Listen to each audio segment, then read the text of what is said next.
Welcome to today's explainer. Listen, I want you to start by thinking about that massive task you've been putting off. You know the exact one I'm talking about. Maybe it's writing a 50-page report, maybe it's losing 10 kilograms, or maybe it's just sitting down to study for 3 hours. Just thinking about it kind of makes you feel exhausted before you've even started, right? And then, of course, comes that endless, exhausting cycle of guilt, where you end up telling yourself, I'm just lazy, I literally have zero discipline. Well, according to the source material we're digging into today, you can go ahead and stop calling yourself lazy. Let's dive right into the fascinating science behind why we procrastinate and, more importantly, how to completely bypass it.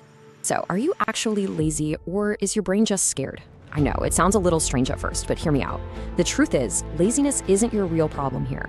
Your brain is simply stuck in an evolutionary freeze response.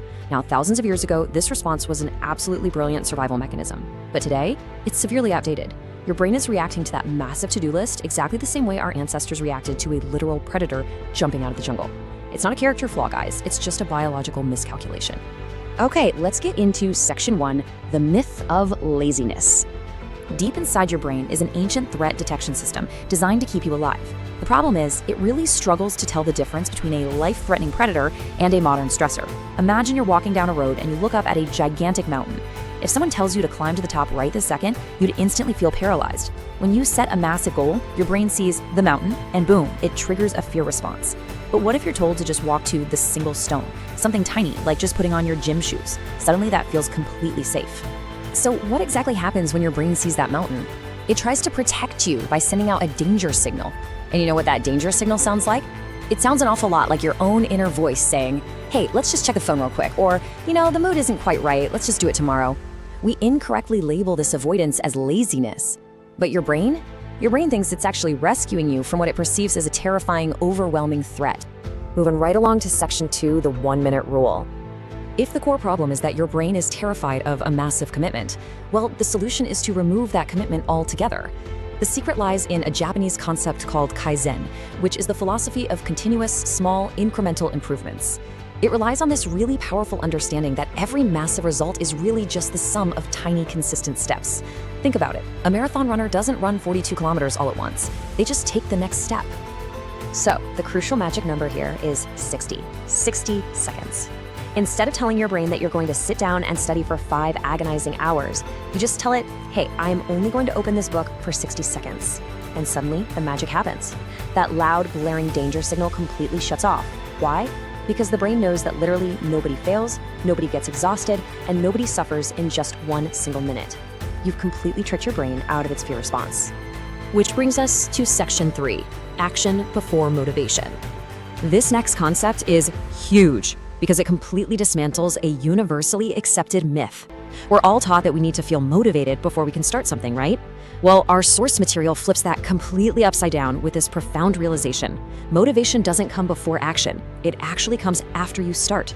Action is the true spark. You literally cannot wait for the mood to be right. Once you push past that initial tiny bit of psychological friction by doing just 60 seconds of work, your brain realizes you're safe and actually starts cooperating with you. I absolutely love the analogy they use here. Think of it like push starting an old rusty motorcycle. As long as that bike is just sitting there in the driveway, the engine is completely dead. You have to manually push it, right? You have to fight the resistance. But the moment it gets a little bit of momentum, the engine roars to life and takes over all the heavy lifting. Your brain works exactly the same way. The beginning is always the hardest part, but momentum creates motivation, never the other way around. Because of this, we really need to redefine what a win looks like for us. The real victory isn't finishing the sweaty workout or reading the whole chapter or deep cleaning the entire messy room. No, the real victory is simply crossing what we call the first door of action. If you don't want to clean your room, fine, just pick up 1 single pillow. If you don't want to work out, don't commit to a workout, just tie your gym shoes. Because a lot of the time, once the shoes are on, you'll naturally find yourself stepping outside. That first door is truly the only one that matters. All right, let's shift gears to section 4, the power of incomplete. Get ready because this is perhaps the most counterintuitive piece of advice you'll ever hear. Have you ever wondered why you physically cannot stop thinking about a TV show that ends on a massive cliffhanger? It's because of something called the Zeigarnik effect. This is our brain's psychological tendency to remember and actively crave finishing incomplete tasks. Our brains absolutely hate it when things are left half done. A finished task gets filed away and completely forgotten. But an incomplete task, that stays active in your mind, creating this mental itch that just demands to be scratched. So, how do we actually use this glitch to our advantage? By following this sneaky little habit loop. Step 1, you work for just 1 minute. Step 2, stop while you're actually enjoying it. Seriously, do not push yourself to exhaustion on the first day. Step 3, let your brain naturally crave finishing it tomorrow. By deliberately leaving a task unfinished, you create a magnetic pull. You aren't forcing yourself to return using sheer willpower. Your brain is pulling you back simply because it desperately wants closure. And honestly, this beautifully captures that feeling. Imagine you're putting together a complex 1,000-piece puzzle. You've got the whole picture assembled, but there are exactly 2 pieces missing. Even if you walk away to eat dinner or try to go to sleep, your mind is going to be obsessing over those 2 missing pieces. That is the raw power of the Zeigarnik effect. By stopping your 60-second habit while you still have a little energy left in the tank, you leave the puzzle unfinished. This brings us to a somewhat harsh reality. Habits are saved on bad days, not built on good days. Think about it. Anyone can work hard when they are highly motivated and feeling like $1,000,000. But what about the days you are exhausted, stressed out, or sick? That is exactly when the 60-second rule saves you. Even a tiny 1-minute effort on your worst day keeps the thread of the habit alive. It completely stops your brain from resetting to zero and prevents that dreaded cycle of guilt from ever returning. Sometimes the goal isn't necessarily to advance. Sometimes the goal is just to not fall backward. Let's wrap it all together in our final section. Section 5, rewiring your identity.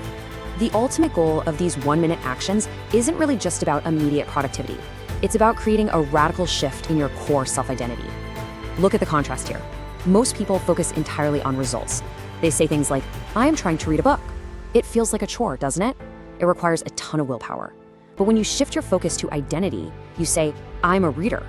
The difference there is absolutely staggering.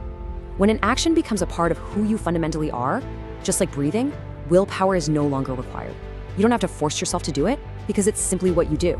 So the crucial question is, how do we actually build that new identity? Well, every 1-minute action you take is a vote cast for your new identity. Just like one single vote doesn't win a presidential election, one tiny action won't instantly change your life overnight. But if you cast that vote every single day, those votes start to pile up fast. Doing something for just 1 minute daily provides your brain with undeniable physical evidence that you are a new person. You aren't just sitting around thinking about changing, you are out there proving it to yourself 60 seconds at a time. To get you rolling, here are some rapid, highly practical identity hacks you can start using today to cast votes for your future self. Want to be a reader? Read exactly 1 page. Want to be a writer? Write 1 single sentence. Want to be a healthy person? Drink just 1 glass of water. An organized person? Put away exactly 1 item in your room. I know, these seem ridiculously small, but remember, the goal isn't the grand result today. The goal is building the unbreakable identity of someone who simply shows up. Which leaves us with this final provocative thought. We now know that the brain absolutely hates unfinished business, right? So I'm going to leave this explainer slightly unfinished by putting the ball directly in your court. Stop planning for someday. Someday is a complete illusion. So I'll ask you, what will your first 60-second action be right now? The mountain is way too big, so stop looking at it. Just find your single stone, start the timer, and let your momentum do the rest. Catch you next time.